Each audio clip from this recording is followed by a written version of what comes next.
পরকীয়াতে মানুষের জীবন কেড়ে নেয়। পরকীয়া এতটাই ভয়ঙ্কর যে সে নিশ্চিত জানে আমি এই পৃথিবী থেকে চলে যাব, আমি মরে যাব, আমি আর শ্বাস নিতে পারবো না, মানে আমি আর এই পৃথিবীতে থাকবো না, আমি মরে গেলে আমাকে কবরের ভিতরে রাখা হবে। এটা জেনেও মানুষ আত্মহত্যা করে, সুইসাইড করে।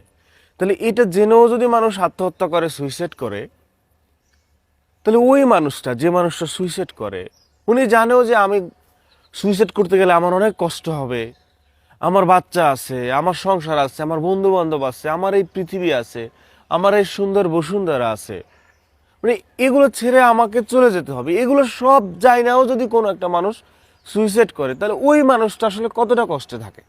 না, এখন প্রশ্ন হতে পারে যে ওই মানুষটার কাছে এই সুন্দর বসুন্ধরা, এই সুন্দর পৃথিবীটা সুন্দর না, ওটা নিকৃষ্ট মনে হয়।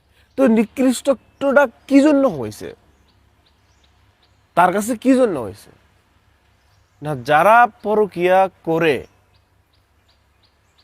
এদের আসলে জানা উচিত, বোঝা উচিত যে একটা মেয়েকে বিবাহ করার পর ওই মেয়েটার কিন্তু আর কোনো ভরসার জায়গা, আস্থার জায়গা নাই। না, আমার একটা মেয়ের পক্ষ নেওয়ার দরকার নাই, আমার একটা ছেলের পক্ষ নেওয়ার দরকার নেই, আমার লিগ্যাল জিনিসটা বলতে পারলেই আমি আমার দায়িত্ব থেকে অব্যাহতি নিতে পারি। তো একটা মেয়ে সংসার করতেছে, হাজবেন্ডই তার ভরসা। আচ্ছা, ওই যে মেয়ে, ওই যে বাচ্চাটা, মানে ওই যে বাচ্চাটা বলতে যে কোনো বাচ্চাটার কথাই বলি, যে যার ঘরে বাচ্চা আছে সে জানে যে আমার মা কেন সুইসাইড করলো।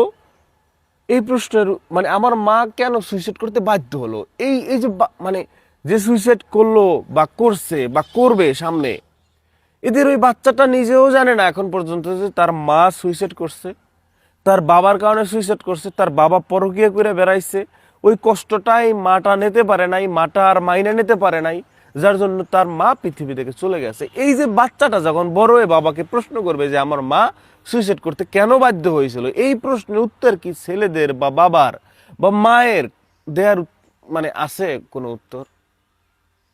মানে আমি আসলে এখন যেটা বলতে চাই, আমি বলতে চাই কি, যে আমরা যারা পরকীয়া করি আমাদের অ্যাটলিস্ট মাথায় জ্ঞান রাখা উচিত যে আমাদের ঘরে একটা বউ আছে। অথবা আমরা যারা মেয়েরা, মেয়েদের আমাদের মধ্যে যারা মেয়েরা পরকীয়া করে তাদেরও জানা উচিত যে আমার একটা স্বামী আছে। আমার যদি পরকীয়ার ঘেরা যদি আমার এতই উঠে, তাহলে অ্যাটলিস্ট আমাদের একটা রুলস মেনে পরকীয়া করা আমাদের উচিত। কিভাবে রুলস? যে আমার এখন তো পরকীয়া করতে হবে, আমার ঘরের যেজন আছে তাকে দিয়ে তো আমার হচ্ছে না, তাকে খাওয়া দাওয়া শেষ, তার কাছ থেকে টাকা পয়সা নেওয়া শেষ, তার সৌন্দর্য